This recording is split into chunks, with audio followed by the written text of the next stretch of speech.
இந்த நாளிலும் உங்கள் மத்தியிலே கர்த்தருடைய செய்தியை சுமந்து வரும்படியாக முன்குறித்த என் ஆண்டவராகிய இயேசுவுக்கு நான் நன்றியை செலுத்துகிறேன். இங்கே வருவதற்கு காரணமாயிருந்த உங்களுடைய சபை போதகர் அருமையான ரெவரண்ட் ஆத்தர் அவர்களுக்கு நன்றிகளை தெரிவித்துக் கொள்கிறேன். சேகர ஆயர் அவர்கள் சென்ற ஆண்டு அவருடைய சபையிலே நான் இருந்தேன். அவர்களும் இன்றைக்கு வந்திருப்பது மிகுந்த மகிழ்ச்சியை தருகிறது. இந்த சபையினுடைய குருசேகர குழுவினர் மற்றும் பொறுப்பில் இருக்கிறவர்கள் அருமையாக இவ்வளவு நேரம் நம்மை பாடல்கள் வழியாக நடத்தி வந்த இசைக்குழுவினர் யாவருக்கும் என்னுடைய வாழ்த்துதலையும் கர்த்தருடைய ஆசீர்வாதங்களையும் கூறிக்கொள்கிறேன். கண்களை மூடி ஒரு விசை ஆண்டவர் நம்மோடு பேசும்படியாக அவரை கேட்போம். அன்பின் தகப்பனே, நீர் அப்பத்தை பிட்ட பொழுது சீஷர்களுடைய கண்கள் திறந்தது, உம்மை கண்டார்கள் என்று வசனம் சொல்கிறது சுவாமி. இன்றைக்கு அப்பமாகிய உம்முடைய வார்த்தையை பிட்கிற பொழுது எங்கள் கண்கள் திறக்கப்பட்டு எங்களோடு நீர் இடைபட வேண்டுமாய் ஜெபிக்கிறோம் சுவாமி. உம்முடைய பிரசன்னத்தை நாங்கள் உணர வேண்டுமே, உம்முடைய சத்தத்தை நாங்கள் கேட்க வேண்டுமே சுவாமி. ஒரு மனுஷனுடைய வார்த்தைகள் பிரயோஜனமற்றது ராஜா. நீர் பேசுவீரேயானால் அதனாலே விடுதலை உண்டாகிறது. சத்தியத்தையும் நாங்கள் அறிவோம், அந்த சத்தியம் எங்களை விடுதலையாக்கும் என்று நீர் சொன்னீரே சுவாமி. சத்தியத்தை அறிய நீர் எங்களுக்கு உதவி செய்தருள்வீராக. மீட்பர் இயேசுவின் இணையற்ற நாமத்தில் பிதாவே, ஆமென், ஆமென். 19 ஆண்டுகளாக என்னுடைய வாழ்க்கையிலே நான் ஒரு பொய்யிலே நான் வாழ்ந்தேன். நான் வேலூர் என்கிற பகுதியை சேர்ந்தவன். சென்னையிலிருந்து ஒரு 130 கிலோமீட்டர் உள்ள இடம். என்ன பொய் என்று சொன்னால், நான் என்னை ஒரு கிறிஸ்தவன் என்று நினைத்துக் கொண்டேன். அதில் என்ன தவறு என்று நீங்கள் நினைப்பீர்கள். எனக்கும் எந்த தவறும் தெரியவில்லை. காரணம் என்னவென்றால், எங்க அப்பா ஒரு சிஎஸ்ஐ போதகர். அது போதாததற்கு என்னுடைய தாத்தாவும் ஒரு சிஎஸ்ஐ போதகர். இப்படி இருக்கிற பொழுது ஒரு சிஎஸ்ஐ போதகரனுடைய மகன், ஒரு சிஎஸ்ஐ போதகரனுடைய பேரன் என்கிற கணக்கிலே நான் ஒரு கிறிஸ்தவன் என்று என்னை நான் எண்ணிக்கொண்டேன். மிக அழகாக ஒருவர் எனக்கு அதை எடுத்து சொன்னார். தம்பி, நல்ல கவனி, உங்க வீட்டுல ஒரு கார் ஷெட் இருக்கு இல்லையா, அந்த கார் ஷெட்ல ராத்திரி மழை பெஞ்சதுனால ஒரு பசு மாடு அங்க வந்து ஒதுங்கி நிற்கிறது. அது நிற்கிற பசுவுக்கு அன்று ராத்திரி ஒரு குட்டியை ஈன்றெடுக்கிறது. அந்த குட்டியினுடைய பேர் என்ன என்று கேட்டார். நீங்க என்ன சொல்லியிருப்பீங்க? வாயை திறக்க மாட்டீங்க போல இருக்க. நீங்க சொன்ன பதில் தான் நானும் சொல்லியிருப்பேன். நான் என்ன சொன்னேன்? கன்று குட்டி என்று சொன்னேன். அவர் சொன்னார், இல்ல இல்ல, அது கன்று குட்டி இல்ல, அது கார் குட்டி அப்படின்னாரு. எனக்கு அவருக்கும் வாக்குவாதம். அவர் சொன்னாரு, தம்பி நல்லா கவனிச்சு பாரு, நீ ஒரு கிறிஸ்தவ வீட்டுல பிறந்ததுனால உன்னை கிறிஸ்தவன் சொல்லிக்கிறியே, அது ஒரு கார் ஷெட்ல பிறந்தது இல்ல, அது ஏன் கார் குட்டின்னு தன்னை அழைக்க கூடாதுன்னு கேட்டார். அப்போதான் எனக்கு விளங்குச்சு, ஒரு கிறிஸ்தவ வீட்டுல பிறக்கிறதுனால ஒருத்தன் கிறிஸ்தவன் ஆயிட முடியாது. ஆண்டவருக்கு பேர பிள்ளைகளே கிடையாது, அவருக்கு சொந்த பிள்ளைகள் தான் வேணும். கிறிஸ்தவனாக நான் வாழ வேண்டும் என்று சொன்னால் இயேசுவை என்னுடைய சொந்த இரட்சகராக நான் ஏற்றுக்கொள்ள வேண்டும். அப்பொழுதுதான் நான் கிறிஸ்தவன் என்று சொல்லி புரிந்து கொண்டு 19ஆம் வயதிலே 1985ஆம் ஆண்டு ஏப்ரல் மாதம் 30ஆம் தேதி அன்று நான் ஆண்டவரை என்னுடைய சொந்த இரட்சகராக ஏற்றுக்கொண்டேன். அன்று முதல் 41 ஆண்டுகளாக அவருடைய சத்தியத்தை எப்பொழுதெல்லாம் முடியுமோ, நான் எங்கெல்லாம் முடியுமோ சொல்லிக் கொண்டிருக்கிறேன். கர்த்தர் இதுவரையிலும் என்னை கைவிடவில்லை, கைவிட மாட்டார் என்று விசுவாசிக்கிறேன். ஹல்லேலூயா. வாசிக்க கேட்ட வசன பகுதியிலே ஆதியாகம புத்தகத்திலே 3வது அதிகாரம் 19வது வசனத்திலே நாம் வாசித்தோம்.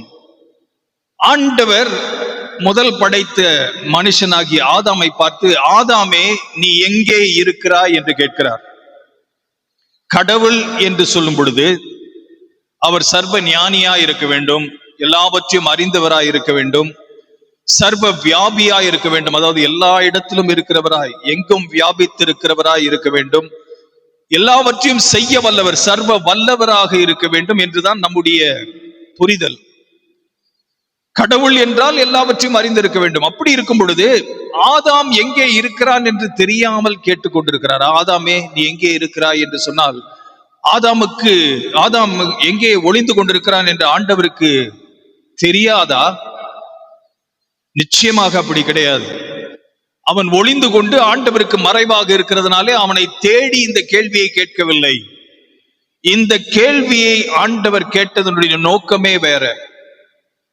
உன்னை நான் படைத்து இருக்கிற சிருஷ்டிகளில் எல்லாம் சிறந்த சிருஷ்டியாய் படைத்து, மற்றவைகளெல்லாம் படைக்கும் பொழுது இது நல்லது என்று கண்டார், இது நல்லது என்று கண்டார், இது நல்லது என்று கண்டார். ஒவ்வொரு நாளும் சொல்வாரு. பெரும்பாலும் எல்லாவற்றுக்கும் நல்லது என்று சொன்னார். ஆனால் மனுஷனை 6வது நாள் படைத்த பிறகு இது மிகவும் நல்லது என்று சொன்னார். Man was the supreme creation of God.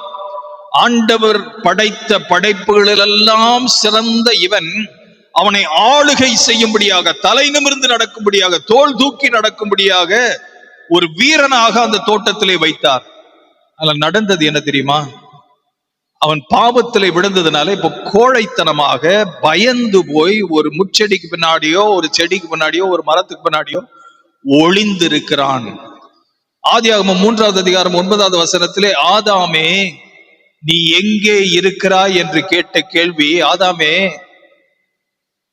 உன்னை எங்க வச்சிருந்தேன், எப்படி வச்சிருந்தேன், நீ இப்போ எங்கப்பா இருக்கிற, எந்த நிலைமைக்கு தள்ளப்பட்டிருக்கிற என்று கேட்ட கேள்விதான் நீ எங்கே இருக்கிறாய் என்று கேட்ட கேள்வி. அருமையானவர்களே, ஆண்டவர் நம்ம எல்லாரையும் நம்முடைய வாழ்க்கையில ஏதாவது சந்தர்ப்பத்திலே அழைத்து கொண்டேதான் இருக்கிறார்.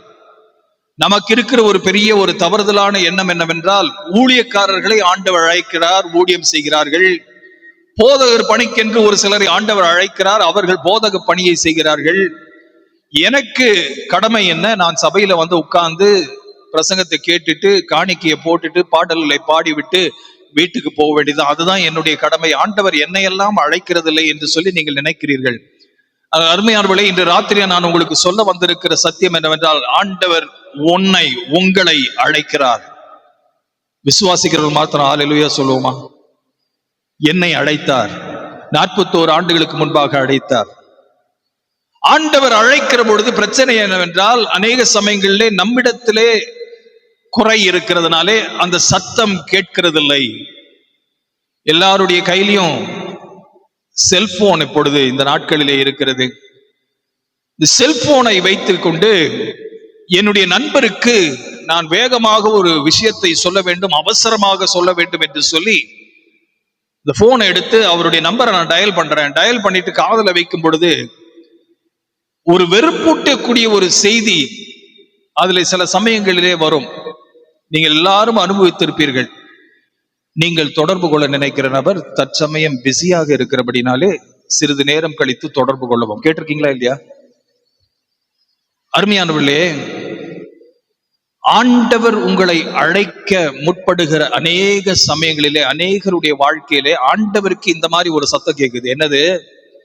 நீங்கள் அழைக்க விரும்புகிற நபர் இந்த பூமியிலே அலுவலாய் இருக்கிறார், பிஸியாக இருக்கிறபடினாலே சிறிது நேரம் கழித்து தொடர்பு கொள்ளவும் ஆண்டவருக்கு செய்தி அடிக்கடியாக போய்கொண்டிருக்கிறது. அநேகரை அநேக சமயங்களில் அநேக சூழ்நிலைகளே ஆண்டவர் சந்திக்க விரும்புகிறார். சந்திக்க விரும்புகிற நாட்களிலே அவர் அழைக்கிறார். செய்தி கூட்டங்களினாலே அழைக்கிறார், புத்தகங்களினாலே, பைபிள் பாசேஜஸ் மூலமாக, உடைய தனி தியானங்களிலே அழைக்கிறார், அநேக காரியங்களை சொல்ல விரும்புகிறார். ஆனால் நாம் பிஸியாக இருந்து கொண்டிருக்கிறோம். லூக்கா 8வது அதிகாரத்திலே ஆண்டவர் ஒரு ஓமானத்தை பிள்ளைகளுக்கு, அந்த சீஷர்களுக்கு சொன்னார். விதைக்கிறவனை பற்றி பேசினார். விதைக்கிறவன் விதைகளை அவன் விதைக்கிற பொழுது சில விதைகள் இப்படியாக விழுந்தது, அப்படியாக விழுந்தது என்று விவரமாய் சொல்ல, குறிப்பாக 7வது வசனத்திலே அங்கே முட்செடிகளின் மத்தியிலே சில விதைகள் விழுந்ததாக சொல்லுகிறார். முட்செடிகளின் மத்தியிலே விழுந்த அந்த விதைகளை குறித்து ஆண்டவர் சொல்லுகிற கருத்தை சீஷர்கள் சரியாக எளிதாக புரிந்து கொள்ளவில்லை. ஆகவே அவர்கள் திருன்னு முழிக்கிறத பார்த்துட்டு ஆண்டவர் விளக்கம் சொல்கிறார். 14வது வசனத்திலே, லூக்கா 8வது அதிகாரம் 14வது வசனத்திலே, முள்ளுள்ள இடங்களில் விதைக்கப்பட்டவர்கள் எப்படி இருக்கிறார்களாம்? வசனத்தை கேட்டு அவர்கள் கடந்து போகிற பொழுது உலகத்தின் கவலைகளினாலும் சிற்றம்பங்களினாலும் அவர்கள் நெருக்கப்பட்டு கனி கொடுக்காமல் இருக்கிறார்கள். அவர்களுக்கு வாழ்க்கை பிஸி ஆகிவிட்டது. விதையான கர்த்தருடைய வார்த்தை அவருடைய உள்ளத்திலே பதிக்கப்படும்படியாக விதைக்கப்பட்டது. ஆனால் உலக கவலைகள், ஐஸ்வர்யங்கள், அது மாத்திரமல்ல சிற்றின்பங்கள், 3 காரியங்கள். கவலைகள்,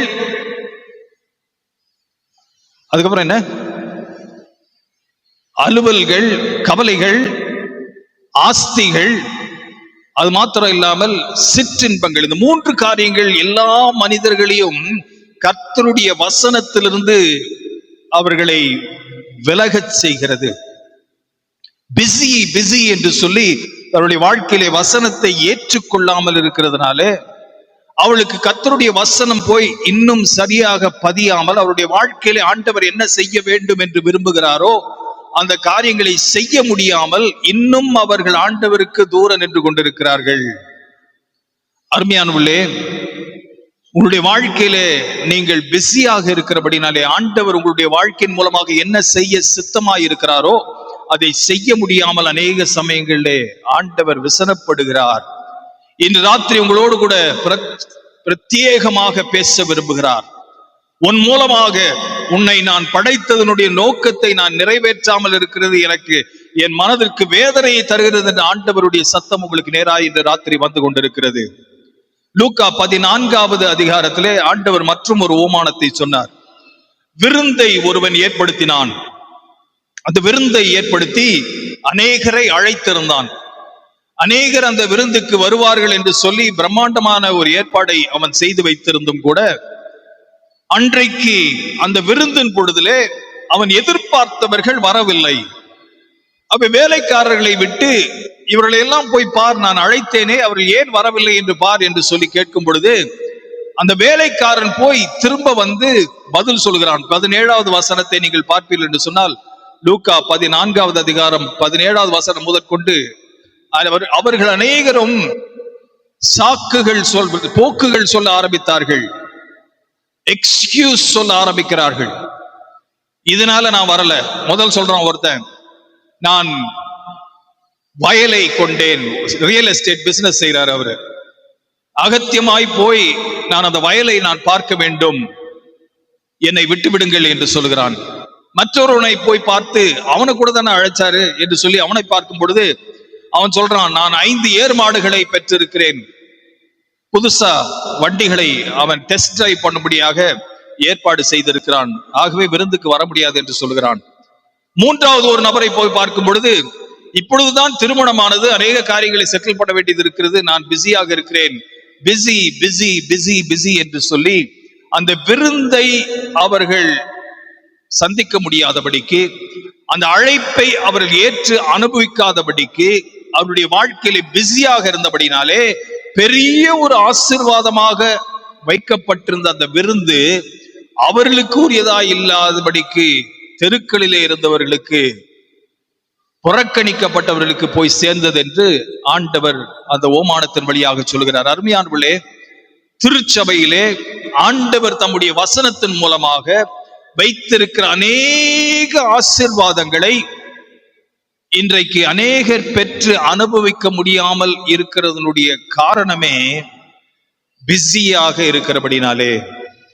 ஆண்டவருக்கென்று 1 மணி நேரமாவது நான் செலவிட முடியாது என்கிற ஒரு நிலையிலே நான் இருக்கும் பொழுது ஆசீர்வாதங்கள் இருக்கத்தான் செய்கிறது, ஏற்பாடுகள் செய்யப்பட்டுதான் இருக்கிறது, ஆண்டவர் உங்களுக்கு கொடுக்க சித்தமாக தான் இருக்கிறார், அவர் கைகளிலே அந்த வரங்களை வைத்து நின்று கொண்டிருக்கிறாரே தவிர நீங்கள் பெற்றுக் கொள்ளுகிறதற்கு முடியாமல் பிஸியாக இருக்கிறீர்கள். பலவிதமான காரியங்களிலே, சிற்றின்பங்களிலே, பைபிளை தொடுகிற இந்த விரலை கவனித்து பார்ப்பீர்கள் என்று சொன்னால் எவ்வளவு நேரம் ஒரு நாளிலே அந்த பைபிளை அது தொடுகிறது, எவ்வளவு நேரம் அந்த செல்போனை தொடுகிறது என்பதை யோசித்து பாருங்கள். எவ்வளவு நேரம் ஆண்டவருக்கென்று நாம் செலவிடுகிறோம்? பைபிளை வாசிக்கிறதுக்கு எவ்வளவு நேரம், ஒரு டிவி சீரியலை பார்க்கிறதுக்கு எவ்வளவு நேரம்? பிஸி பிஸி பிஸி என்று சொல்லி பலவிதமான அலுவல்கள். மார்த்தாள் மரியாளினுடைய கதையிலும் கூட அதுதான் பார்க்கிறோம். மார்த்தாள் அநேக காரியங்களை குறித்து கவலைப்படுகிறவளாய் ஆண்டவர் அவளை பார்த்தார். அநேக காரியங்களை குறித்து நீ கவலைப்பட்டுக் கொண்டிருக்கிறாய். லூக்கா 10வது அதிகாரத்தில் அந்த சம்பவம் கடைசியில 42வது வசனத்திலிருந்து இருக்கிறது. அநேக காரியங்களை குறித்து நீ கவலைப்படுகிறாய். தேவையானது ஒன்றே, தேவையானது ஒன்றே. ராத்திரி ஆண்டவருடைய சத்தம் உங்களுக்கு நேராக வந்து கொண்டிருக்கிறது. தேவையானது ஒன்றே. ஆண்டவர் உங்களுக்கு அந்த ஒன்று வைத்திருக்கிறார், கொடுப்பதற்காக காத்திருக்கிறார். உங்களை விட்டு எடுபடாத அந்த நன்மையான காரியத்தை வைத்து காத்து கொண்டிருக்கிறார். உங்களால் அதை அடைய முடியாமல் இருக்கிறதற்கு ஒரே காரணம், நீங்கள் பிஸியாக இருக்கிறபடினால்தான். சில சமயங்களில் அந்த செல்போனை எடுத்து நம்முடைய நண்பரை தொடர்பு கொள்ள வேண்டும் என்று சொல்லி நாம் ஆசைப்படுகிறோம். அப்பொழுது டயல் பண்ணி அந்த நம்பரை அடிக்கும் பொழுது, அவசரமான செய்தி என்னுடைய நண்பருக்கு நான் சொல்ல வேண்டும், ஆனால் ஒரு வெறுப்பூட்டக்கூடிய மற்றொரு செய்தி ஒன்று வருகிறது. முதல் செய்தி என்ன சொல்லுச்சு? நீங்கள் அழைக்கிற நபர் பிஸியாக இருக்கிறார். இந்த செய்தி என்ன சொல்லுகிறது? நீங்கள் அழைக்க விரும்புகிற நபர் தொடர்பு எல்லைக்கு அப்பால் இருக்கிறார், சிறிது நேரம் கழித்து தொடர்பு கொள்ளவும். கேட்டிருக்கா இல்லையா? அடிக்கடி வருது. ஆண்டவருக்கும் அடிக்கடி வந்துட்டு இருக்குது. உங்களுடைய வாழ்க்கையை சந்திக்க வேண்டும், உங்களுக்கு ஒரு ஆசீர்வாதத்தை கொடுக்க வேண்டும், வசனத்தின் மூலமாக உங்களோடு பேச வேண்டும் என்று ஆண்டவர் பேச விரும்புகிற பொழுது, நீங்கள் தொடர்பு எல்லைக்கு வெளியே இருக்கிறதாக ஆண்டவருக்கு செய்தி வருகிறது. அந்த ஆசீர்வாதத்தை கொடுக்க முடியாமல் தவிக்கிறார். கெட்ட குமாரனுடைய கதை என்று சொல்லி லூக்கா 15வது அதிகாரத்திலே நாம் வாசிக்கிறோம். அது கெட்ட குமாரனுடைய வாழ்க்கை குறித்து நான் அடிக்கடி பேசுறது கிடையாது. காரணம் என்னன்னா, அவன் இளைய மகன். எங்க வீட்டுல நான் இளைய மகன். அவன் கெட்டு திருந்தி ஆண்டவருடைய சமூகத்துக்கு வந்தான். நானும் கெட்டு திருந்தி ஆண்டவருடைய சமூகத்துக்கு வந்தவன் தான். எனக்கும் அவனுக்கும் அவ்வளவு வித்தியாசம் இல்லை. அதனால விட்டுருங்க அவனை. இந்த மூத்த சகோதரனை பாருங்க, வெளியே நின்று கொண்டிருக்கிறான். தகப்பன் அவனை உள்ளே அழைக்கிறார். உன்னுடைய தம்பி மரித்து போயிருந்தான், இப்பொழுது பிழைத்திருக்கிறான். தொலைந்து போயிருந்தான், கண்டுபிடிக்கப்பட்டிருக்கிறான், வந்து கொண்டாடு என்று சொல்லி அழைக்கும் பொழுது, லூக்கா 15வது அதிகாரம் 28வது வசனத்தை பார்க்கும் பொழுது, அவன் உள்ளே வர மனதில்லாமல் வெளியே நின்று கொண்டிருந்தான் என்று சொல்லப்பட்டிருக்கிறது. கோபம் அடைந்தவனாக, கோபம் அடைந்து உள்ளே வர மனதில்லாமல் அவுட் ஆஃப் கவரேஜ் ஏரியா அவன் காணப்படுகிறான். அருமையான உள்ளே, என்னுடைய கற்பனையில அவனுடைய தகப்பன் அவனுக்கும் புது வஸ்திரத்தை எடுத்து வைத்திருப்பார் என்று நினைக்கிறேன். அவனுக்கும் ஒரு மோதிரத்தை வைத்திருப்பார் என்று நான் நினைக்கிறேன். பைபிள்ல போடல, கற்பனையாக நான் எண்ணி பார்க்கிறேன். அவனுக்கும் ஒரு கன்றுக்குட்டியை அடைத்து ஒரு விருந்தை போடுவதற்கு ஆயத்தமாக தான் இருந்தார். அவனுக்காக இருந்த ஆயத்தங்கள் ஒன்றையும் அவன் பங்கேற்காதபடிக்கு வெளியே நின்று கொண்டிருக்கிறான். அந்த கதை அப்படியே முடியுது. அவன் உள்ள வரவே இல்லை. உள்ள வராததுனால ஆண்டவருடைய ஆசீர்வாதங்களை அவன் அனுபவிக்கவே இல்லை. வருந்தி அழைக்கிறார், உள்ளே வா என்று தகப்பன் அழைக்கிறார், வெளியே சென்று அழைக்கிறார். அவன் உள்ளே வரவே இல்லை. தொடர்பு எல்லைக்கு வெளியே நின்று கொண்டு. இன்றைக்கு அநேகர் நம்மளே ஆண்டவருடைய ஆசீர்வாதங்களை முழுமையாக அனுபவிக்காதபடிக்கு அவர் நமக்கென்று வைத்திருக்கிற அந்த எல்லையை மீறி நாம் வெளியே நின்று கொண்டிருக்கிறோம். யோபுவின் சரிதையை இப்ப நாம் பார்க்கும் பொழுது, யோபின் புத்தகம் 1வது அதிகாரத்திலே நாம் பார்க்கும்போது ஒரு வினோதமான சம்பவம் நடக்கிறது. அந்த முதல் அதிகாரத்திலே யோபுவை பற்றி ஆண்டவர் சாத்தானிடத்திலே பெருமை பாராட்டுகிறார். என் தாசனாகிய யோபுவை நீ பார்த்தாயாக. தேவ தூதர்கள்லாம் நின்று இருக்காங்க. நடுவுல திடீர்னு சாத்தான் வந்து நிக்கிறான். ஆண்டவர் அவனை பார்த்து, எங்கப்பா போயிட்டு வரேன்னு கேட்கிறார். விசாரிக்கிறார் ஆண்டவர். விசாரிச்ச உடனே அவன் சொல்றான், நான் உலகெல்லாம் சுற்றிட்டு வரேன். நான் உலகத்தில் இருக்க எல்லா பகுதிக்கும் சென்று நான் வருகிறேன் என்று சொன்ன உடனே ஆண்டவர் சொல்ற, என் தாசனாகிய யோபுவை நீ கவனித்தாயா? உத்தமனும் சன்மார்க்கனும் தேவனுக்கு பயந்து பொல்லாப்புக்கு விலகுகிற ஒரு மனுஷன் என்று அவனை பற்றி ஆண்டவர் சர்டிபிகேட் கொடுக்கிறார். சாத்தானுக்கு ஆண்டவர் ஒரு சர்டிபிகேட் கொடுக்கிறார். என்ன ஒரு குவாலிபிகேஷன் பாருங்களேன். ஒரு கிறிஸ்தவனாக வாழ்ந்து உங்களுக்கும் எனக்கும் ஒரு லட்சியம் இருக்க வேண்டும் என்று சொன்னால் இதுதான் நம்முடைய லட்சியம். உங்களை குறித்து என்னை குறித்து ஆண்டவர் சாத்தானிடத்திலே சொல்ல முடியுமா? என் மகளாகிய இவளை பார்த்தாயா? என் மகனாகிய இவனை நீ பார்த்தாயா? உத்தமனும் சன்மார்க்கனும் தேவனுக்கு பயந்து பொல்லாப்புக்கு விலகிற மனுஷன். சிசிடிவி கேமராவுக்கு பார்த்து பயப்படுகிறவர்கள் அல்ல, சூப்பர்வைசருக்கு பார்த்து பயப்படுகிற, போலீஸ்காரருக்கு பார்த்து பயப்படு, இடிக்கு பார்த்து, இன்கம் டாக்ஸுக்கு பார்த்து பயப்படுகிறவர்கள் அல்ல, கர்த்தருக்கு பயந்து பொல்லாப்புக்கு விலகுகிற மனுஷனாய் இருக்கிறாயா என்று ஆண்டவர் பார்க்கிறார். அப்படி சொன்ன உடனே சாத்தான் பாருங்க ஒரு விஷயத்த சொல்றான், விசுவாசிகளுக்கே தெரியாத ஒரு விஷயம், ஒரு சத்தியம். சில சமயம் சாத்தானுக்கு நம்மளை விட அதிகமா தெரியுது. அவன் சொல்றான், விருதாவாகவா அவன் விசுவாசத்தை காத்து கொண்டிருக்கிறான், நீர் அவனையும் அவன் வீட்டையும் அவனுக்கு உண்டான எல்லாவற்றையும் சுற்றி வேலி அடைக்கவில்லையா என்று கேட்கிறான். அவன் எவ்வளவு பெரிய விஷயத்தை தெரிஞ்சு வச்சிருக்கான் பாருங்க. ஆண்டவர் உங்கள் ஒவ்வொருவரையும் சுற்றி ஒரு வேலி அடைத்து வைத்திருக்கிறார். சாத்தான் தொடவே முடியாது. விசுவாசிக்கிறீங்க? அல்லேலூயா சொல்லுங்க. உங்க வீட்டை சுற்றி ஒரு வேலி அடைத்து வைத்திருக்கிறார். உங்க குடும்பத்தை ஆண்டவர் பிசாசு தொடவே முடியாது, தெரியுமா? உங்களுக்கு உண்டான எல்லாவற்றையும் சுற்றி ஆண்டவர் ஒரு வேலி அடைத்து வைத்தார். 3 டயர் ப்ரொடெக்ஷன் ஆண்டவர் வைத்திருக்கிறார். உங்களை சுற்றி ஒரு வேலி, உங்கள் வீட்டை சுற்றி ஒரு வேலி, உங்களுக்கு உண்டான எல்லாவற்றையும், நிலம் போலம் சொத்து எல்லாவற்றையும் சுற்றி ஒரு வேலையை ஆண்டவர் அடைத்து வைத்திருக்கிறார். அவருடைய பிள்ளையா இருந்தா அடைத்து வைத்திருக்கிறார். இந்த ப்ரொடெக்ஷனை நாம புரிஞ்சுக்காம தான் அநேக சமயத்துல வீட்டை பூட்டிட்டு 2 முறை பூட்டை எடுத்து பார்ப்போம். நமக்கு நினைப்பு என்ன தெரியுமா? அந்த பூட்டு தான் வீடை ப்ரொடெக்ட் பண்ணுதுங்க. கிடையவே கிடையாது. ஆண்டவர் அந்த ப்ரொடெக்ஷனை கொடுக்கலன்னா உங்க வீட்டுல இருக்கிறது என்றைக்கோ திருட எடுத்துட்டு போயிருப்பான். உங்களுடைய வாழ்க்கையை ஆண்டவர் ப்ரொடெக்ட் பண்ணவில்லை என்று சொன்னால் என்றைக்கோ அது போய்விட்டிருக்கும். அருமையானவர்களே, இவ்வளவு ஆண்டவர் நம்மை சுற்றி ஒரு வேலி அடைத்து வைத்திருக்கிற பொழுது நமக்கு பிரச்சனைகள் ஏன் வருகிறது என்றால், சில சமயங்கள்ல இந்த தொடர்பு எல்லையை விட்டு வெளியே போயிடுறோம். சாத்தானுக்கு நம்ம அனுமதி கொடுக்கிறோம். அடிக்கடி அடி விழுது. என் குடும்பத்துல அடிக்கடி பிரச்சனை வந்துட்டு இருக்குதா? சற்று யோசித்து பாருங்க.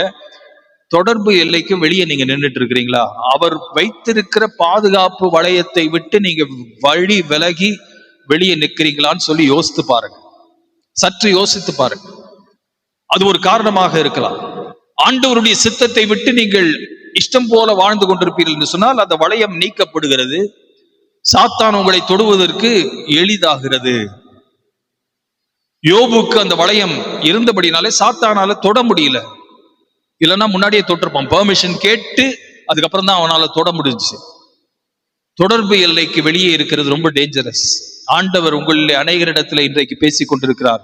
தொடர்பு எல்லைக்கு வெளியே ஆண்டவருக்கு பிரியமில்லாத தகாத காரியங்களிலே, தகாத உறவுகளிலே, தகாத காரியங்களிலே ஈடுபட்டு இருக்கிறதுனால அடி மேல அடி விழுந்துட்டு இருக்குது. அப்பவும் நீங்க உணரல. ஆண்டவருடைய பொறுமையை நீங்கள் சோதித்துக் கொண்டிருக்கிறீர்கள். இன்றைக்கு மனம் திரும்புங்கள். போதும், ஆண்டவரை சோதித்தது போதும். மரணம் சம்பவிக்கிறதுக்கு முன்பாக மனம் திரும்பி அவரண்டை நீங்கள் வாருங்கள். அவர் பாதுகாப்பு எல்லையை வைத்திருக்கிறார். அந்த எல்லைக்கு உள்ள இருக்கிற வரைக்கும் உங்களுக்கு பாதுகாவல் உண்டு. அதை விட்டு நீங்க என்னைக்கு வெளியே போறீங்களோ பாதுகாவல் உங்களுக்கு எடுக்கப்படுகிறது. 3வது விதமான மக்கள் சிலர் இருக்கிறார்கள். நம்ம செல்போன் எடுத்து வேகமா டயல் பண்ணி ஒரு அவசரமான செய்தியை சொல்லணும்னு திரும்ப டயல் பண்ணும் பொழுது முதல் கூட்டம் மக்கள் பிஸியா இருந்தாங்க. 2வது கூட்ட மக்கள் தொடர்பு எல்லைக்கு வெளியே இருந்தாங்க. 3வது கூட்ட மக்கள் இருக்கிறாங்க. அந்த கூட்ட மக்கள் எப்படி இருக்கிறாங்கன்னு கேட்டீங்கன்னா, இந்த செய்தி வருது ஆண்டவருக்கு, நீங்கள் தொடர்பு கொள்ள நினைக்கிற நபர் சுவிட்ச் ஆஃப் செய்யப்பட்டிருக்கு. ஆவிக்குரிய வாழ்க்கையிலே நாம் சில சமயங்களில் சுவிட்ச் ஆஃப் செய்து காணப்படுகிறோம். ஒண்ணுமே பண்ண முடியாது. ஆண்டவரால் ஆசீர்வதிக்கவே முடியாது. மத்தேயு சுவிசேஷம் 19வது அதிகாரத்துல ஒரு நல்ல செல்வந்தன் ஓடோடி வந்து ஆண்டவருடைய பாதத்துல விழுந்து நல்ல போதகரே, நித்திய ஜீவனை அடைவதற்கு நான் என்ன செய்ய வேண்டும் என்று சொல்லி கேட்கிறான். ஆண்டவர் அவனுக்கு இந்த கற்பனைகளை எல்லாம் நீ கை கொள்வாயனால் உனக்கு நித்திய ஜீவன் உண்டு என்று சொல்லுகிறார். இதெல்லாம் நான் சின்ன வயசுல இருந்து கடைபிடிக்கிறேனே அப்படின்னு சொல்றான். ஆண்டவர் சொல்றாரு, உனக்கு இருக்கிறது எல்லாவற்றையும் நீர் விற்று ஏழைகளுக்கு கொடுத்து என்னை பின்பற்றி வா என்று அழைத்தார். யோவானை பார்த்து, பேதுருவை பார்த்து என்னை பின்பற்றி வான்னு சொன்ன அதே வார்த்தைகளை இவனுக்கும் சொன்னார். சீஷர்ல மத்தேயுவை பார்த்து, மற்ற சீஷர்கள் எல்லாம் வழியழகே பார்த்து என்னை பின்பற்றி வான்னு சொன்னவங்க சீஷர் எல்லாம் மாறினாங்க. என்னை பின்பற்றி வான்னு சொல்லி இவனையும் பார்த்து சொன்னார். இவனுடைய பேர் உங்களுக்கு தெரியுமா? Bible quiz. யாருக்காவது அவனுடைய பேர் தெரியுமா? 22வது வசனத்துல, மத்தேயு 19:22 அவன் துக்கம் அடைந்தவனாய் போய்விட்டான் என்று சொல்லப்பட்டிருக்கிறது. His face fell and he went away sad. துக்க முகத்தோடு கூட அவன் போய்விட்டான். அருமையானவர்களே, பைபிள்ல அவனுடைய பெயர் எழுதப்படவில்லை. ஒரு சீஷனாக இருந்திருக்கக்கூடியவன், ஆண்டவருடைய அழைப்பை பெற்றவன், என்னை பின்பற்றிவான் என்று அழைப்பை பெற்றவன். அது மாத்திரமல்ல, அவன் ஒருவேளை அப்படி அழைக்கப்பட்டிருந்தால் ஒரு பவுல போலவாவது அல்லது தீமோத்தேயுவை போலவாவது அவன் இருந்திருக்கலாம். எந்த இடத்திலும் அவனுடைய ஊழியங்களோ அவனுடைய வாழ்க்கையோ குறிப்பிடப்படவில்லை. அவன் போனவன் தான். துக்கம் அடைந்தவனாய் போய்விட்டான், சுவிட்ச் ஆஃப் செய்து விட்டான். ஆண்டவருக்கும் எனக்கும் இனி தொடர்பு வேண்டாம். நல்ல எண்ணத்தோடு வந்து, நல்ல ஒரு ஏக்கத்தோடு வந்து ஆண்டவரிடத்திலே நித்திய ஜீவனை நான் அடைவதற்கு என்ன செய்ய வேண்டும் என்ற நல்ல ஒரு கேள்வியை சரியான நபரிடத்திலே வந்து கேட்டான். பதில் கிடைக்கக்கூடிய நபரிடத்திலே கேட்டான். ஆனால் அது வாய்ப்பை இழந்து போனான். அருமையானவர்களே, நாம் எப்பொழுதாவது சுவிட்ச் ஆஃப் செய்திருக்கிறோமா? நம்முடைய வாழ்க்கையில ஆண்டவருடைய சத்தத்துக்கு செவி சாய்க்காதபடிக்கு பைபிளை படிச்சு ரொம்ப நாள் ஆச்சு, தனித்து ஜெபம் பண்ணி ரொம்ப நாள் ஆச்சு, நான் சுவிட்ச் ஆஃப் செய்யப்பட்டிருக்கேன். எனக்கு ஏற்பட்ட இந்த பெரிய தோல்வியினால, எனக்கு ஏற்பட்ட பெரிய இந்த பாதகத்தினால, என்னுடைய பெரிய இந்த இழப்பினால நான் சுவிட்ச் ஆஃப் செய்யப்பட்ட நிலைமையில் இருக்கிறேன் என்று சொல்லுகிறீர்களா? ஆண்டவரால் உங்களை ஆசீர்வதிக்க முடியாது. ஆண்டவர் உங்களை ஆசீர்வதிக்க வேண்டும் என்று சொன்னால் நீங்கள் சுவிட்ச் ஆன் செய்யப்பட்ட நிலைமையில இருக்க வேண்டும். அந்த சீஷன் என்ன ஆனான் என்று சொல்லி அவனை குறித்த சரித்திரமே இல்லை. அவனுடைய வாழ்க்கை அப்படியே முடிந்து போனது. வேறு சில சமயங்கள்ல இந்த போனை எடுத்து நாம் அழைக்கும் பொழுது 4வது விதமான ஒரு செய்தி, வெறுப்பூட்டக்கூடிய ஒரு செய்தி ஒன்று வருகிறது. முதலாவது கூட்ட மக்கள் பிஸியாக இருந்தார்கள். 2வது கூட்ட மக்கள் எப்படி இருக்கிறாங்க? தொடர்பு எல்லைக்கு வெளியே இருக்கிறாங்க. கிறிஸ்தவர்களிலே ஒரு சிலர் சுவிட்ச் ஆஃப் செய்யப்பட்ட நிலைமையில ஆண்டவருக்கும் எங்களுக்கும் சுவிட்ச் ஆஃப் செய்யப்பட்ட ஒரு நிலைமையில் இருக்கிறார்கள். இவர்களை யாரும் ஆண்டவர் ஆசீர்வதிக்க முடியாது. சில சமயங்களில் டயல் பண்ணி காதல வைக்கும் பொழுது, நீங்கள் தொடர்பு கொள்ளுகிற எண் உபயோகத்தில் இல்லை என்று வருகிறது. இந்த நிலைமைக்கு மாத்திரம் யாரும் தள்ளப்படவே கூடாது. ஆண்டவருடைய ராஜ்யத்திலே என்னுடைய பெயர் எழுதப்பட்டிருக்க வேண்டும், அவருடைய பட்டியலிலே என்னுடைய பெயர் எழுதப்பட்டிருக்க வேண்டும் என்கிற அந்த லட்சியத்தோடு வாழ வேண்டியவர்களாக நாம் இருக்க வேண்டும். பெயர் நீக்கப்பட்ட கிறிஸ்தவனாக நீங்கள் இருப்பீர்கள் சொன்னால், எவ்வளவுதான் திருச்சபைக்கு வந்து, எவ்வளவுதான் நீங்கள் சந்தா கட்டி, எவ்வளவுதான் நீங்க மெம்பர்ஷிப்போடு கூட இருந்தீங்கனாலும் அவருடைய வருகையிலே விடப்படுவீர்கள். அப்படியாக நம்பர் நீக்கப்படுகிற சூழ்நிலையும் கூட விசுவாசிகளுக்கு வருவதற்கு வாய்ப்பு உண்டு. 2 சீஷர்களை பார்க்கிறோம். பேதுரு 3.5 ஆண்டுகள் இயேசுவோடு சுற்றி திரிந்தவன், ஆண்டவருடைய வல்லமையை பெற்று அற்புத அடையாளங்களை செய்தவன். அவன் சென்று கிராமங்களுக்கு பிரசங்கம் செய்து நோயாளிகளை குணப்படுத்தி சந்தோஷமாய் வந்தவன். ஏன்? இயேசுவை ஒரு சமயம் அவனுடைய வீட்டுக்கே அழைத்து சென்று அவனுடைய மாமியாருக்கு கூட குணம் பெற்று தந்திருக்கிறான். அவ்வளவு பக்தியான ஒரு மனுஷன். 3.5 ஆண்டுகள் ஆண்டவருக்காக வைராக்கியமாய் வாழ்ந்தவன். இயேசுவை இவருக்கு தெரியும் என்று சொன்ன பொழுது, எனக்கு தெரியாதுன்னு சொல்லிட்டான். மத்தேயு சுவிசேஷம் 26வது அதிகாரத்தில் அது சொல்லப்படுகிறது. எனக்கு தெரியாதுன்னு ஒரு முறை சொன்னா பரவாயில்ல, 2 முறை சொன்னா, 3 முறை சொன்னான், 2வது முறை சபிச்சுக்கிட்டே சொல்றான். எனக்கு தெரியவே தெரியாது, வெறுப்போடு சொல்லுகிறான், கோபப்பட்டு சொல்லுகிறான், இயேசுவை எனக்கு தெரியவே தெரியாது. அருமையானவர்களே, வேறொரு சீஷன் யூதாஸ் காரியோத், அவனும் 3.5 ஆண்டுகள் இயேசுவோடு இருந்தவன் தான். அவனும் அற்புத அடையாளங்கள் எல்லாம் செஞ்சவன் தான். ஊழியத்திற்கென்று ஆண்டவர் அனுப்பின பொழுது அவனும் ஒரு சீஷனாக போனவன் தான். அவனும் பிரசங்கித்தவன் தான். அவனும் அற்புத அடையாளங்களை பார்த்தவன் தான். எல்லாவற்றையும் பார்த்துவிட்டு பணத்துக்கு ஆசைப்பட்டு, அவனுக்கு எப்பொழுதுமே பணத்து மேல ஒரு வீக்னஸ் இருந்ததாக யோவான் சொல்கிறான்.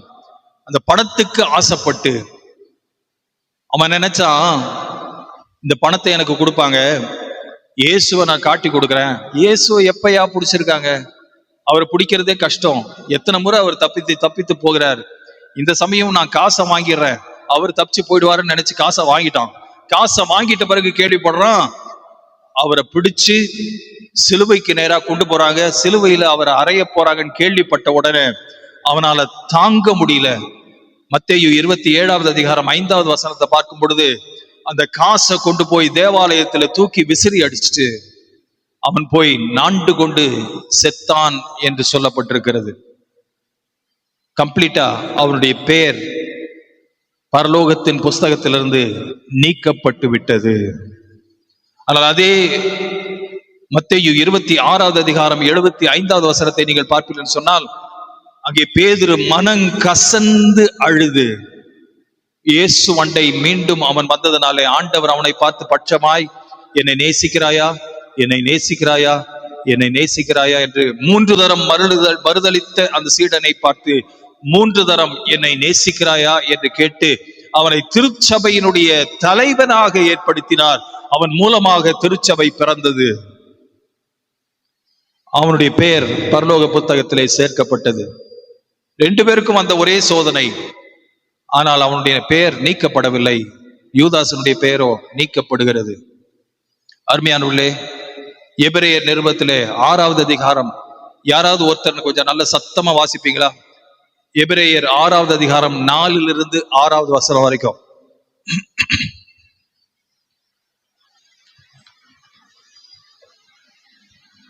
மத்தேயு இது எபிரேயர் 6 4லிருந்து 6.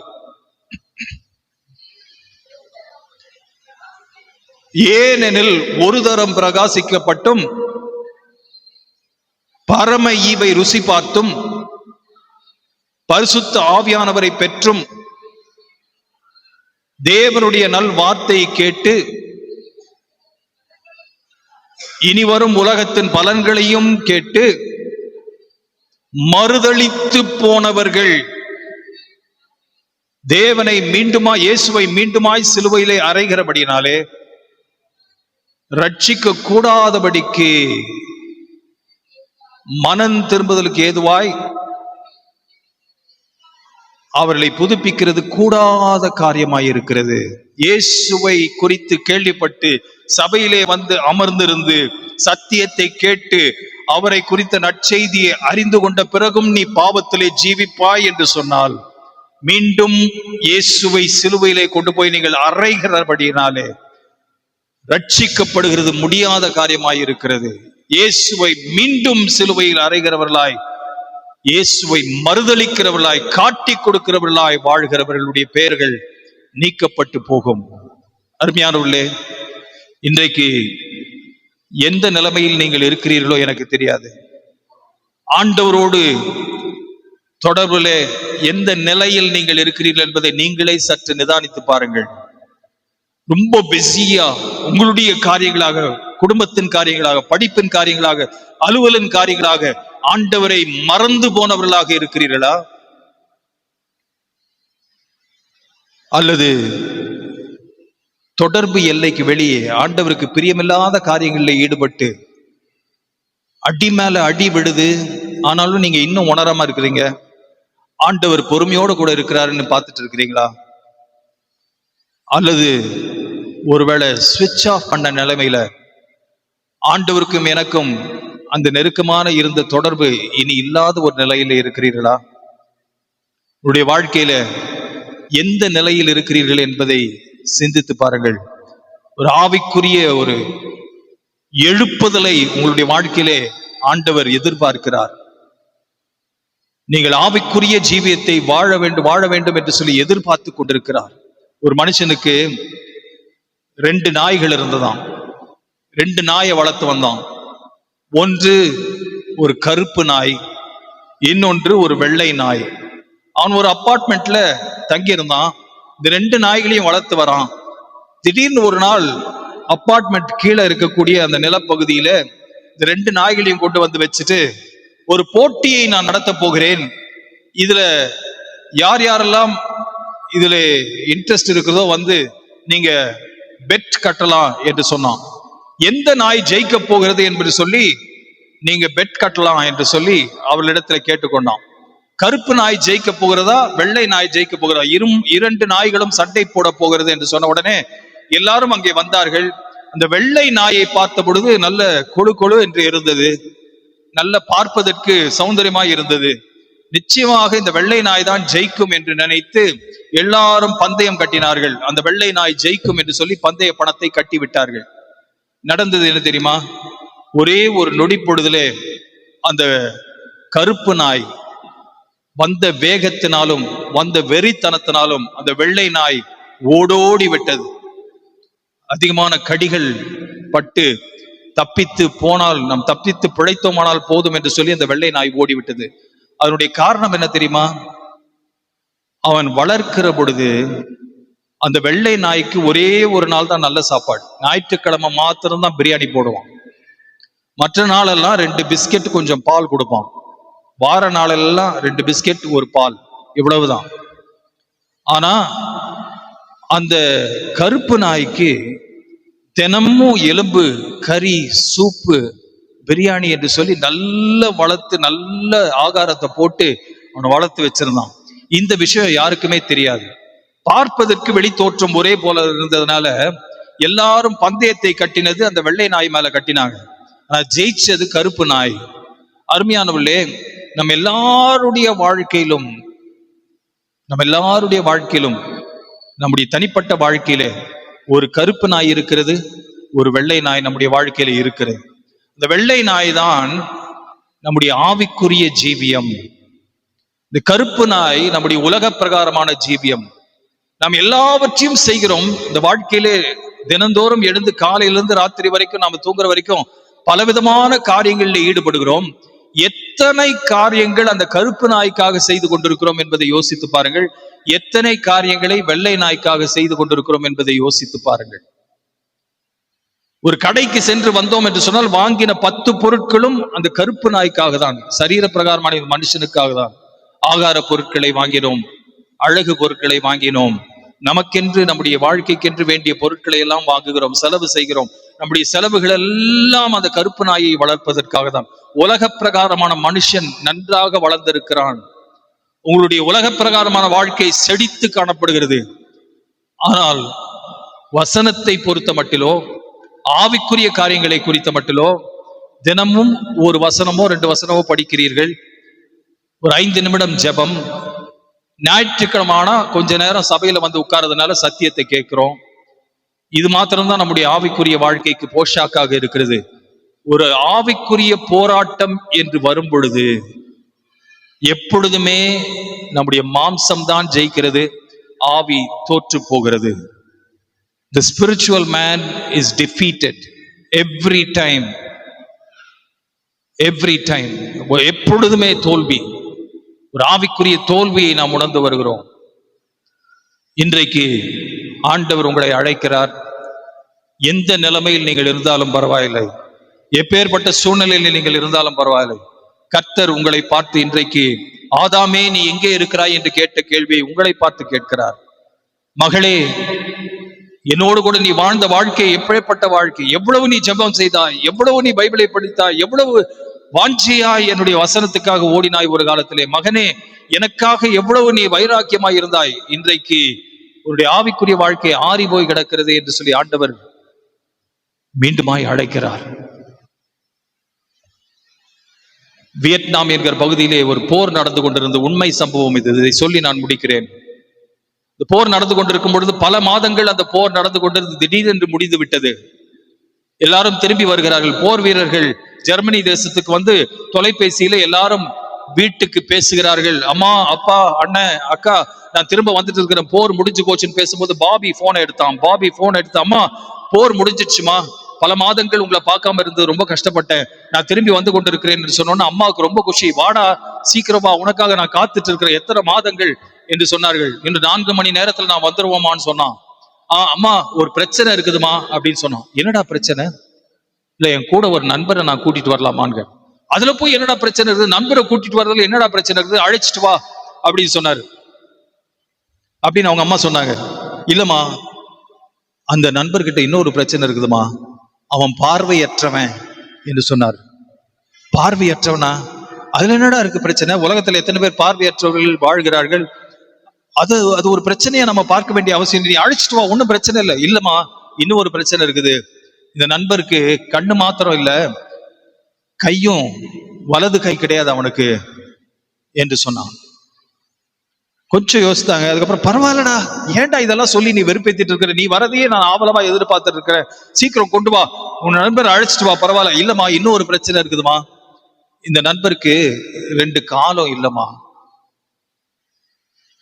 அவங்க அம்மா சொல்லிட்டாங்க, பாபி இனிமே நீ பேசாத, இப்பேற்பட்ட ஒரு நபரை வச்சுக்கிட்டு நம்ம பார்த்துட்டு இருக்க முடியாது. நீயும் அலுவலா போயிடுவேன், நானும் ஒரு வீட்டுல அலுவலா இருப்பேன், இதை கம்ப்ளீட்டா நம்மளே தான் நம்ம பார்க்கணும். முடியவே முடியாது, உன்னாலையும் முடியாது, என்னாலையும் முடியாது. இந்த நண்பரை நீ தயவுசெய்து அழைச்சிட்டு வர வேண்டாம். இல்லம்மா, நான் அழைச்சிட்டு வரணும். இல்ல, நீ அழைச்சிட்டு வர முடியாது. இல்ல, நான் கண்டிப்பா கொண்டு வரணுமா? இல்ல, முடியாதுமா, நான் போனை வைக்கிறேன் அப்படின்னு அம்மா சொல்லுவாங்க. அம்மா போனை வைக்காதீங்க, ஒரு நிமிஷம் நான் சொல்றதை கேளுங்க. நான் சொல்லிட்டு இருந்த அந்த நபர் பார்வை இல்லாதவர், கை இல்லாதவர், கால் இல்லாதவர்னு வேற யாரும் இல்ல, நான் தான். போர்ல அடிபட்டதுல குண்டு வெடிச்சு என் பார்வை போயிடுச்சு, என் கையை வெட்டி எடுத்துட்டாங்க, என் காலெல்லாம் அழுகி போச்சு, வெட்டி எடுத்துட்டாங்க, நான் இந்த நிலைமையில இருக்கிறேன், நான் வீட்டுக்கு வரலாமான்னு கேட்டான். அம்மா தேம்பி தேம்பி அழுது சொன்னாங்க, மகனே, நீ என்னதான் இருந்தாலும் என் மகன் பாணி, நீ இருக்கிற நிலைமையில அப்படியே வா, நீ வேற ஒன்றும் பண்ண வேண்டாம், உன்னை நான் பார்க்கறதுக்காகவே நான் வாழ்றேன், நீ வா என்று சொன்னார். அருமையானவர்களே, இதே அன்போடு கூட தான் என் ஆண்டவர் இன்றைக்கு உங்களை மீண்டும் அழைக்கிறார். எவ்வளவு தூரம் ஆண்டவரை விட்டு நீங்கள் பின்விலகி போயிருந்தாலும் பரவாயில்லை, உடைய ஆவிக்குரிய வாழ்க்கை எவ்வளவு பின்தங்கி போயிருந்தாலும் பரவாயில்லை, எத்தனை முறை நீங்கள் விழுந்திருந்தாலும் பரவாயில்லை, எந்த சூழ்நிலையிலே எந்த பாவத்திலே அகப்பட்டு நீங்கள் எப்பேற்பட்ட நிலையில இருந்தாலும் பின்மாற்றம் அடைந்திருந்தாலும் இன்றைக்கு இயேசு உங்களை அழைக்கிறார். மீண்டுமாய் அவருடைய பாதத்திலே வந்து விழும்படியாக ஒரு அழைப்பை கொடுக்கிறார். இருக்கிற இடங்களிலே கண்களை மூடி தலைகளை தாழ்த்தி மீண்டுமாய் அவருக்கு நாம் ஒப்பு கொடுப்போம். இந்த விசேஷித்த பண்டிகை நாட்களிலே சபையாய் நீங்கள் கூடி வந்திருக்கிற நேரத்திலே ஆவிக்குரிய வாழ்க்கைக்கு மீண்டுமாய் உங்களுடைய வாழ்க்கையை ஒப்பு கொடுங்கள். அவர் உங்களுடைய வாழ்க்கையை மாற்றி அமைக்க வல்லவராய் இருக்கிறார். கண்ணீரெல்லாம் துடைப்பார், கண்மணி போல் காப்பார், கண்ணீரெல்லாம் துடைப்பார், கண்மணி போல் காப்பார், கார்மேகம் போன்ற கஷ்டங்கள் கரமோடு உன்னை காத்திடவே, கார்மேகம் போன்ற கஷ்டங்கள் வந்தாலும் கனிவோடு உன்னை காத்திடவா, இயேசு அழைக்கிறார், இயேசு அழைக்கிறார், ஆவலாய் உன்னை தம் கரங்கள் நீட்டி இயேசு அழைக்கிறார், ஆவலாய் உன்னை தம் கரங்கள் நீட்டி இயேசு அழைக்கிறார். அன்பு தகப்பனே, இந்த நேரத்திலும் ஆண்டவரே உம்முடைய சமூகத்திலே உம்முடைய பிள்ளைகள் திரும்பி வருகிறார்கள் சுவாமி. யாராவது அப்படியாக இன்றைக்கு இருப்பீர்களே, ஆனால் நான் சற்று ஆண்டவரை விட்டு விலகி சென்றிருக்கிறேன், என்னுடைய ஆவிக்குரிய வாழ்க்கையிலே பின்தங்கி இருக்கிறேன், நான் திரும்ப வர விரும்புகிறேன், இயேசு என்னை அழைக்கிறதை இன்றைக்கு நான் கேட்டிருக்கிறேன், என்னுடைய செவிகள் மந்தமாய் இருக்கிறதில்லை, இனி அவருடைய சத்தத்தை கேட்கிற செவிகளாய் மாறும் என்று சொல்லி உங்களை ஒப்பு கொடுக்கிறவர்கள் கரங்களை உயர்த்துவீர்கள் என்று சொன்னால் உங்களுக்காக நான் ஜெபிக்க விரும்புகிறேன். எவ்வளவு தூரம் போயிருந்தாலும் பரவாயில்லை. பின்மாற்றத்திலே ஒருவேளை ஆண்டவர் இன்றைக்கு மீண்டுமாக உங்களை அவருடைய இழுத்துக் கொள்ள வேண்டுமானால் கர்த்தர் உங்களை பார்க்கிறார். அப்படியாய் தீர்மானிக்கிறவர்கள், எல்லா தலைகளும் தாழ்த்தப்பட்டிருக்கிற நேரத்தில், எல்லா கண்களும் மூடப்பட்டிருக்கிற நேரத்தில் கைகளை சற்று உயர்த்தி நீங்கள் கீழே போட்டு விடுங்கள். உங்களுக்காக நான் ஜெபிக்க விரும்புகிறேன். கர்த்தர் அழைக்கிறார். அவருடைய சத்தத்தை கேட்டிருக்கிற நீங்கள் இருக்கிற நிலைமைகளிலிருந்து திரும்ப அவருடைய சமூகத்திலே வருவதற்காக அவர் ஆவலாய் தன்னுடைய கரங்களை நீட்டி காத்திருக்கிறார். ஹல்லேலூயா, ஹல்லேலூயா. கர்த்தர் உங்களை காண்கிறார். ஒரு மனுஷனுக்காக அல்ல, ஆண்டவருக்காக உங்களுடைய கைகளை நீங்கள் உயர்த்துவீர்களே ஆனால் கர்த்தர் உங்களை பார்ப்பார். கைகளை கீழே போட்டலாம், உயர்த்தினவங்க கையை கீழே போட்டலாம். கர்த்தர் உங்களை காண்கிறார், கர்த்தர் உங்களை காண்கிறார். நன்றி. ஹல்லேலூயா, ஹல்லேலூயா. அன்பு தகப்பனே, இந்த நாளுக்காக உமக்கு நன்றி சுவாமி. ஆண்டவரே, தங்களுடைய வாழ்க்கையில ஆண்டவரே மீண்டுமாக வேகத்தோடு ஓட வேண்டும் என்று சொல்லி, முன்பு இருந்த அதே வைராக்கியம் தனக்கு இருக்க வேண்டும் என்று சொல்லி ஒப்பு கொடுத்திருக்கிற ஒவ்வொரு நபரையும் ஆண்டவரே ஒரு விசையாய் நீர் கண்ணோக்கி பாரும் சுவாமி. அவருடைய வாழ்க்கையில ஆண்டவரே பல காரணங்கள்னாலே ஆண்டவரே உம்மை விட்டு விலகி போயிருந்திருக்கலாம். இன்றைக்கு திரும்புகிறார்களே சுவாமி, ஆண்டவரே விரிந்த கரங்களோடு கூட அவர்களை மீண்டுமாய் நீர் ஏற்றுக்கொள்வீராக. உம்முடைய சத்தத்தை கேட்டிருக்கிற அவர்கள் உமக்கு செவி சாய்த்திருக்கிறார்கள் ஆண்டவரே. ஆண்டவரே ஒரு விசையாய் அவர்களை தொடுவீராக. அந்த பின்மாற்றமான ஜீவியத்திலிருந்து ஆண்டவரை மீண்டுமாய் உம்முடைய சமூகத்துக்கு வந்திருக்கிற இந்த ராத்திரியை ஆண்டவரே உம்முடைய ஜீவிய புத்தகத்திலே குறித்துக் கொள்வீராக. அவருடைய பெயர் அழிக்கப்படாதபடிக்கு என் தேவனே உம்முடைய வருகையிலே அவர்கள் காணப்படுகிறவர்களாக இருக்கட்டும் சுவாமி. இன்றைக்கு அவருடைய வாழ்க்கையை நீர் சந்தித்ததற்காக நன்றி ராஜா. அவருடைய வாழ்க்கையை நீர் புதுப்பிக்கிறதற்காக நன்றி ராஜா. ஒரு புத்துயிரை நீர் கட்டளையிட்டதற்காக நன்றி ராஜா. ஆசீர்வதிப்பீராக, பலப்படுத்துவீராக. என்னென்ன நோக்கத்திற்காக இன்றைக்கு ஆண்டவரே இந்த கூட்டத்திற்கு வந்தார்களோ ஆண்டவரே அந்த நோக்கத்தை நீர் அறிந்திருக்கிறீர். அவருடைய குறைகளை அறிந்திருக்கிறீர், அவருடைய தேவைகளை அறிந்திருக்கிறீர் சுவாமி. ஒரு விசையாய் நீர் கண்ணோக்கி பாரும். அவருடைய குறைகளை நீக்கி அவருடைய குடும்பங்களை ஆசீர்வதியும் சுவாமி.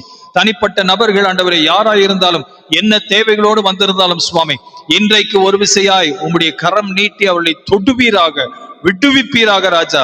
உம்முடைய பிரசன்னம் அவருடைய வாழ்க்கையை நிறைக்கட்டும் சுவாமி. குடும்பங்களில் இருக்கிற குறைகளை நீக்கி போடுவீராக, உறவுகளில் இருக்கிற குறைகளை நீக்கி போடுவீர்களா. அவர்கள் குடும்பங்களில் மீண்டுமாய் சமாதானம் நிலவட்டும் சுவாமி, சந்தோஷம் நிலவட்டும் சுவாமி. மீண்டுமாய் ஒரு குட்டி பரலோகமாக அந்த குடும்பங்களை நீர் மாற்ற வேண்டுமாய் செபிக்கிறேன் சுவாமி. உடைய ஆசீர்வாதம் தங்கட்டும் சுவாமி, உடைய ஆசீர்வாதம் தங்கட்டும் ராஜா. ஆசீர்வதிப்பீராக. இந்த சபையை ஆசீர்வதியும். குருசேகர் ஆண்டவரே, இந்த சபையினுடைய தலைவர்களை, ஆயர்களை, ஒவ்வொருவரையும் தனித்தனியாக பெயர் பெயராக ஆசீர்வதித்து இப்படி ராஜ்யத்தை கட்டும் பணியில ஈடுபட்டிருக்கிற இவர்களை ஆண்டவரை மென்மேலும் நீர் செழிக்க செய்வீராக. சபையை நீர் கட்டி காத்தருளும் சுவாமி. தொடர்ந்து நீர் இவர்களோடு பயணிப்பீராக. மீட்பர் இயேசுவின் இணையற்ற நாமத்திலே ஜெபிக்கிறோம் ஜீவனுள்ள நல்ல தகப்பனே. ஆமென், ஆமென்.